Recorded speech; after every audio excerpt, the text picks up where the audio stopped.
So I guess we are halfway through the NFL season now. It's week 9.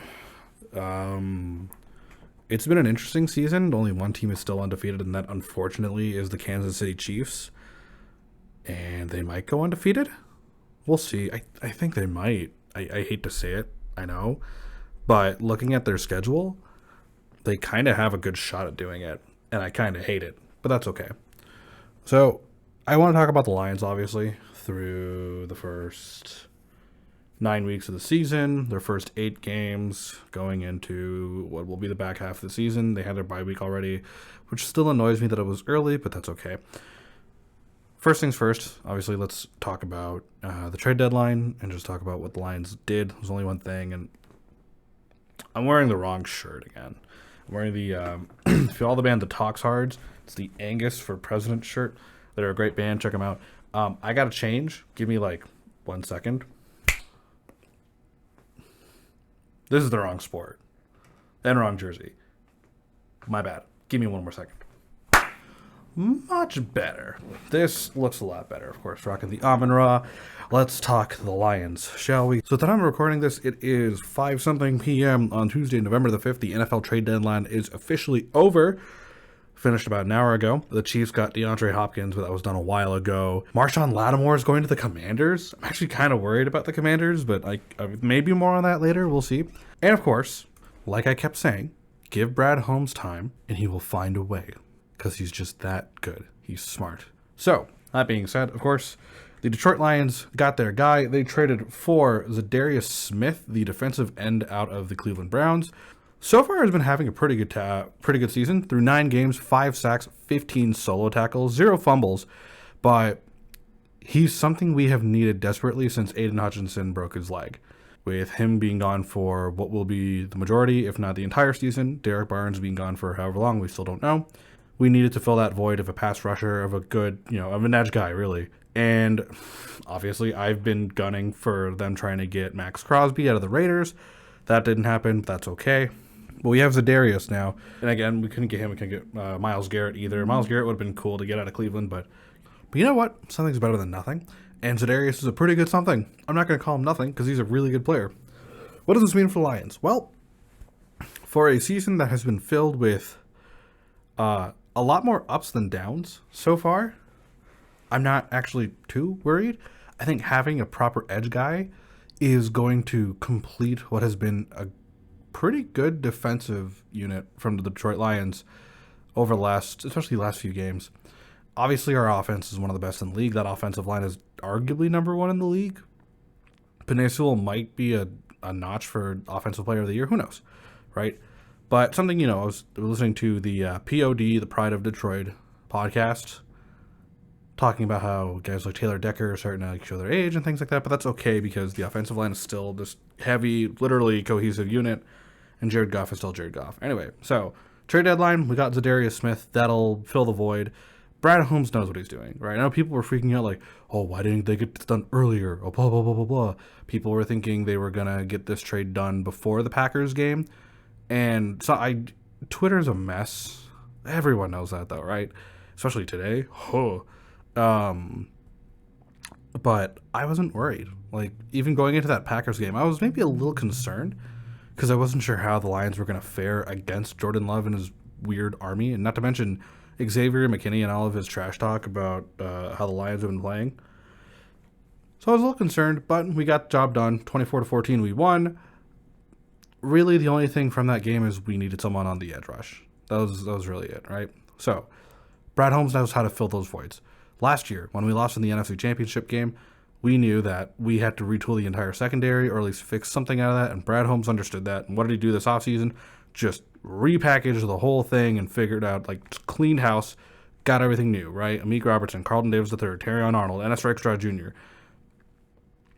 I trust Brad Holmes. And now that we have Za'Darius Smith, I trust Brad Holmes even more. I can't wait till he wins the Super Bowl. It's going to be great. Now going into talking about players, I do want to talk quickly about one player in particular who has been he's been lights out the last chunk of games, especially for his career where people have written him off a lot to the point where he got traded, famously, for Matthew Stafford.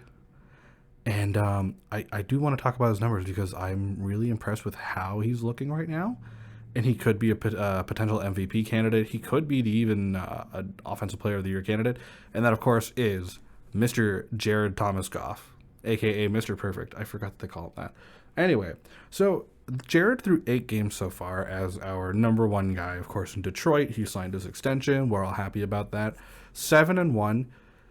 74.9% on completion. He actually leads the league in quarterbacks right now on completion through attempts.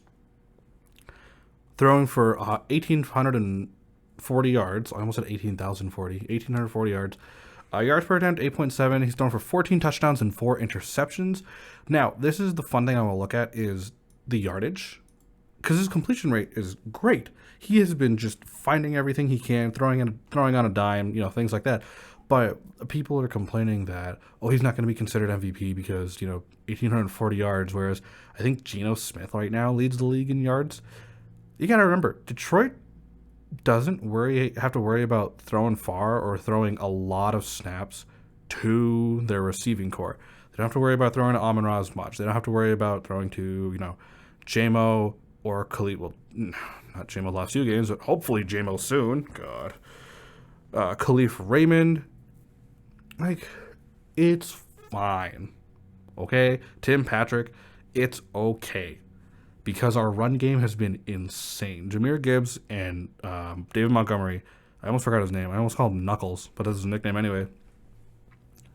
Gibbs and Montgomery have been lights out this season for us. They're the best running back duo in the league. And so Goff doesn't have to worry as much about throwing, right? And that's been a bright side, I think, to the Detroit offense and a big part of why we can enjoy watching the Detroit offense do their thing. Because when they want to do a handoff and have a run game, they can. They don't have to worry about it, and they have their offensive line to do whatever need be. Like, if you watch Penei Sewell highlights from recently, the way that man is approaching blocking and how he figures out his targets, beauty. If you have to throw, you got to throw. If they want to throw a trick play, throw a trick play. There's at least 20 yards that Goff could have had that he didn't throw because they did a trick play where it was to David Montgomery or to someone. See recently how Dave Montgomery threw a touchdown to Sam Laporta. So, yeah. I think the thing right now is the Lions are playing to a point where everyone is very happy. They're America's team, right? They have to be now. And looking at how Goff has been playing, how the offensive line has been playing, you can't not tell me that they're a contender. Or they're not a contender, right? But no. You can't tell me they're not a contender. However the saying goes. Anyway, I've been so excited for this team, and sometimes it just shocks me how good they are, because I've spent so many years suffering because of how bad they were historically, especially in my lifetime. And here we are, right? Let's talk about the season and the first half, and then let's talk about the back half heading towards the remaining games and playoffs potentially, but that's all speculation. They're going to make the playoffs. But I just want to talk about the rest of the schedule. So let's quickly do that, and we can finish this video here because I'm tired, and also election results are a thing, and I don't want to, Anyway, so obviously this season has been long. I think that's the thing about football is it's 17 games, 18 weeks, but it's a slog because you're only playing once a week. You're only watching your team play once a week. So waiting for that next week is just, recently some friends of mine and I were talking about this, how football is basically a soap opera. You're waiting next week for the new episode because there's the drama intensified. You get the idea. Anyway, so our first 8 games of the season, right? Obviously, game 1 at home against the LA Rams, the rematch from last year's wild card round. Matthew Stafford comes back to Detroit. This time, instead of it being a 1-point game, we managed to win it by a possession, 26-20. We won it in overtime. It was a stressful game, but we got it done. The next week against the Tampa Bay Buccaneers, mistakes were made. Dan Campbell admitted that it wasn't our best game. We lose, and that's been our only loss so far, which is weird to me because I thought we were going to lose some other games. Cardinals didn't make great work at that, but the game was good. Got the win there in Arizona. The Seahawks, oh my God.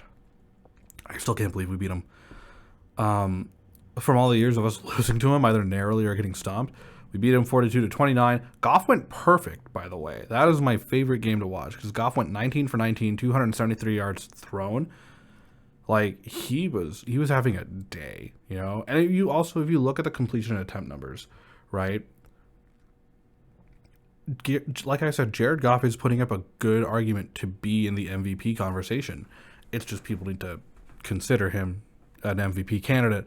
So, right, the Seahawks, 19 for 19, he goes perfect. Against the Dallas Cowboys, the murder that occurred at Cowboys Stadium by the Detroit Lions, 19 for 27, maybe not the best, but still, thrown for 308 yards. It was decimation, and defense was a nightmare in that game. It was incredible for us in Detroit. Sunday, what was it? The next Sunday, Sunday, not night football, but we played the Vikings, our first NFC North matchup of the season at Minnesota. Oh, that was a tight game. We ended up winning it 31-29 on a walk-off field goal thanks to Mr. Jake Bates. And of course, thanks to Goff for getting us to field goal range. But that was probably the first time in the last few weeks that I've felt a little bit of stress watching the Lions. Now, of course, during that Cowboys game is when we lost Hutch, and in the Vikings game, you kind of showed that we needed someone on the edge. Like, we needed a good rusher, and it just wasn't working. Now, special teams just had to cook after the fact, right? The Tennessee Titans, we beat them 52-14. That was just special teams and secondary. Like, they worked hard, you know? Khalif Raymond with what was it? He had a receiving touchdown and a punt return touchdown, which is dumb. It was great, though. You know, our cornerbacks were working fine. And then, of course, our second NFC North matchup, the Green Bay Packers. Most recently, just a couple days ago at Lambeau, we beat them 24-14, and I am very proud of this team. I am very proud of this team. It's definitely been a lot of ups and downs in the last 10 years, maybe. But the last 3 or 4, or at least the beginning of the Dan Campbell era, has been it's been good, you know. We started 3-13-1 that first season with Dan. Then we went 9-8 the next year, missed the playoffs because of a tiebreaker. Last year, of course, we went 12-5. We are 7-1 on the season right now. It is the Lions' best start in 68 years. I think that's the math. 1956. Hey, you know what? It works. They're drinking the Kool-Aid, and the Kool-Aid's good. Let's talk about the remaining games, and then we can call this a day. So, next week, oh boy, or I guess it's this Sunday, really. 5 days from now, at the time of recording this, we have the CJ Houston Strouds in Houston. I don't know if this is going to be a fist fight or we're going to have a walk in the park because the Strouds, rather. I was talking about their best friend for a sec, the Tennessee Titans. If you follow Tom Grossi lore, you know what I'm talking about. Hi, Tom. Love your content. They don't have an offensive line in Houston. They're pretty much all, like, bones right now. Stephon Diggs is out for the season. He tore his ACL. So they don't have a lot of weapons. And CJ Stroud can only do so much. They just lost to the New York Jets in one of the most hilarious games I've ever watched. And I don't know. I think we beat the Texans. I don't think it'll be a cakewalk. No, it might be. Actually, no, I say it might be. It definitely won't be like a challenge, but it'll be fine. The week after, we have the Jacksonville Jaguars at home at Ford Field. The Jaguars are just disappointing, to say the least. You know? I think everyone was expecting too much of them when they signed Trevor Lawrence to his massive contract, because I guess Jacksonville and people that believe in Trey Lance, Clemson fans mainly, you went to Clemson, right? Yeah. Believe that Trevor Lawrence was like the next big thing. And then CJ Stroud showed up, and then they were like, oh, he's pretty good too. So yeah, I doubt we lose to the Jaguars. If we do, I'll be a little shocked, but it's always like the bottom teams that you don't do well against. The Colts, same thing. If that's not a smacking from the Lions, I'm going to be shocked. Bears, Thanksgiving, Thursday afternoon game. At first, I was a little worried because the Bears were not looking bad to start the season. And then they fell off a cliff. I was watching a video earlier. Someone was talking about the most recent Bears game and how, Caleb Williams just has no chemistry with his receiving core. And not to mention his receiving core just doesn't know their routes. Like, they're just aimlessly running, and it's forcing Caleb to have to think on the fly. And he hasn't been that great thinking on the fly. And the thing is, they're probably going to fire their coach mid-season. What's his name? Matt Eberflus, right? He's probably getting canned. I think he gets canned at Thanksgiving. That's going to suck. But, what do you know? Like, I used to be worried about the Bears because the entire NFC North is just so good right now. But the Bears are definitely the weakest link of the 4 teams. So I honestly think we're going to get a win in Chicago. Green Bay rematch at home in Detroit. And by the way, me saying we're going to win against Chicago would be our first Thanksgiving win in... I don't even remember. I don't remember. Packers, Thursday, December 5th, at home at Ford Field. The Packers are a threat. They're not the threat because that belongs to the Vikings, but I think it's again possible that we can beat them now that everything's like starting to, everything's come together, right? So I shouldn't be worried too much about the Packers. By the way, the more I talk about this, the more you might be thinking, Yusuf, are you going to just assume that the Lions are going to go 16-1? They might. Until this. Actually, I don't know. So, the Buffalo Bills. Bills de Buffalo. How do I put this nicely about the Buffalo Bills? The Buffalo Bills are obviously first in the AFC East. They're 7-2. They're one of the only other teams with 7 wins besides us, the Commanders, and the Chiefs, I think it is right now. And they are good. Plus, they got Amari Cooper. So I'm not discrediting the Bills at all. I think that's going to be a real fight. And you know what? Maybe 16-1 isn't possible here. I'd say we'd probably take a loss to the Bills, but we'll see. We'll have to see. The Bears in Soldier Field. Again, unless the Bears want to play spoiler, I think this should be a cakewalk for them. These last 2 games. If this was last season, I'd be worried. The San Francisco 49ers. I don't know what the situation of Christian McCaffrey is right now, but I know that their entire team is either sick or they've exploded. They have not been great offensively. If they are still that way on the 30th of December when we have to play them, we're winning that game. If they're good and McCaffrey's healthy and ready to go, I will be a little worried. Just a bit. And then finally, the Minnesota Vikings. And if you're wondering, well, you didn't give a win or a loss for that game. I'm not going to do that. For the Vikings, it took a dogfight. But I think with the end of the season, we have a chance of really just sort of sticking it to them. So I can call that a win. The 49ers, I think I'm going to call that a win too. And I'm going to say that the Bears at Soldier Field is going to be the only loss. Right before Christmas, I know it sucks, but yeah. So I'm estimating this team goes 14-3 to end the season, which will be, I'm pretty sure, the franchise record now, because 12-5, we tied that last year for franchise record of wins. Yeah, 14-3.